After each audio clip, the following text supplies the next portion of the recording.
നമസ്കാരം. നമ്മളിന്ന് കോഴിക്കോട് മെഡിക്കൽ കോളേജിലാണ്. നമ്മൾ തൃശ്ശൂർ ജില്ലയിൽ ചെറുതുരുത്തി പയങ്കുളം ഗേറ്റിൻ്റെ അവിടെ കിഷൻകുട്ടി പറഞ്ഞ ഒരാളെ നമ്മൾ ഇവിടെ ഒരു അനാഥ മന്ദിരത്തിൽ കൊണ്ടുവന്നാക്കിയിരുന്നു. പക്ഷേ അദ്ദേഹം ഇന്നലെ മരണപ്പെട്ടു അല്ലേ? കിഷൻകുട്ടി ഇന്നലെ മരണപ്പെട്ടു.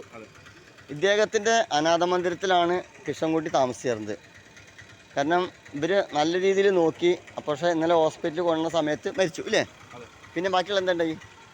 ബാക്കി ഇപ്പം അതിൻ്റെ കാര്യങ്ങൾ ഇപ്പം ചെയ്തുകൊണ്ടിരിക്കുകയാണ്. ഇപ്പം മോർച്ചറിയിലാണുള്ളത്. അതിൻ്റെ കർമ്മങ്ങളും കാര്യങ്ങളും ചെയ്തിട്ടുണ്ട്. ഇപ്പം കിഡ്നി പേഷ്യൻ്റ് ആയിരുന്നു. തീരെ ഭക്ഷണം കഴിക്കാത്ത രൂപത്തിലായിരുന്നു ഇവിടെ വന്നിരിക്കുന്നത്.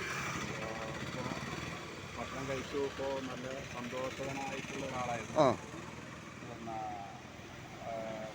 കളിച്ചും ചിരിച്ചും ഒക്കെയാണ്. അത് ഞാനും കൂടി കൂടിയിട്ടൊക്കെയാണ് നമ്മുടെ 1-2 ആൾക്കാർ കൂടിയിട്ടൊക്കെയാണ് വണ്ടി കയറ്റി വിട്ടത്. പക്ഷെ വരുന്ന വഴിക്ക് കോഴിക്കോട് കൊണ്ടയാടെത്താൻ നേരത്ത് മരണപ്പെട്ടു.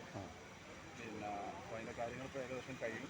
ഇവിടെ തന്നെ ആരില്ലാത്തത് കൊണ്ട് പൊതു ശ്മശാനത്തിൽ എല്ലാ കാര്യങ്ങളും അറേഞ്ച്മെൻറ്റ് ചെയ്തിട്ടുണ്ട്. ഇത് കഴിയാൻ വേണ്ടിയിട്ട് വീട്ടിൽ കിഷൻകുട്ടി ഒരു ബന്ധുവാണ്. ഇദ്ദേഹമാണ്. നിങ്ങൾക്ക് എന്താ പറയുള്ളത്? അതല്ല, വളരെ ബാക്കിയുള്ളതിനെക്കാട്ടിയും ഏറ്റവും നന്നായിട്ട് മൂപ്പര് വേറെയുള്ള സ്ഥലത്തൊക്കെ പോയിരുന്നു. പക്ഷേ കുട്ടി നല്ല ഭക്ഷണവും നന്നായിട്ട് നല്ല ട്രീറ്റ്മെന്റും നല്ല എല്ലാ സൗകര്യത്തോടുകൂടി അയാളെ നല്ല സൗഹാർദ്ദത്തോടെയാണ് അവര് നോക്കിയിരുന്നത്. ഞാൻ അറിഞ്ഞത്, ഞാൻ കണ്ടത്. അപ്പോൾ നമ്മുടെ നിങ്ങളുടെ സ്ഥലം കൊണ്ടോട്ടിയിൽ കൊണ്ടോട്ടി ഐക്കരപ്പടിയിൽ രാമനാട്ടുകര ഐക്കരപ്പടിയിൽ നമ്മുടെ ഒരു സ്ഥാപനമുണ്ട്. അതായത് ആരുമില്ലാത്തവരെ കൊണ്ട്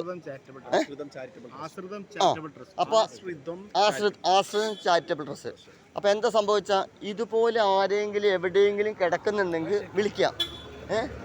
അപ്പോൾ നമ്മളൊക്കെ അവർക്ക് ഓരോ കാര്യങ്ങളും നല്ല നല്ല കാര്യങ്ങളും. ഇപ്പം നമ്മൾ കോഴിക്കോട് മെഡിക്കൽ കോളേജ് മോർച്ചറി പറഞ്ഞാൽ ഒരാൾ മരിച്ചു കഴിഞ്ഞാൽ ഈ പൊതുവായി കിട്ടുന്ന ആളുകളെ മരിച്ചു കഴിഞ്ഞാൽ പോസ്റ്റ്മോർട്ടം ചെയ്യണം. പോസ്റ്റ്മോർട്ടം ചെയ്യാതെ നമുക്കൊന്നും ചെയ്യാൻ പറ്റില്ല. കാരണം നിയമ നടപടികളാണ്. സ്വന്തക്കാരോ ബന്ധുക്കാരുണ്ടെങ്കിൽ അല്ലെങ്കിൽ ഹോസ്പിറ്റലിൽ ചികിത്സയിൽ കിടക്കുന്നവരെ വെച്ചാൽ നമുക്ക് പോസ്റ്റ്മോർട്ടം ചെയ്യേണ്ട ആവശ്യമില്ല. ഒറ്റയ്ക്ക് റോട്ടിൽ നിന്ന് കിട്ടുന്നവരാണെങ്കിൽ നമുക്ക് പോസ്റ്റ്മോർട്ടം ചെയ്യണം. അപ്പോൾ നമ്മൾ ഇന്ന് കോഴിക്കോട് മെഡിക്കൽ കോളേജിലാണ്.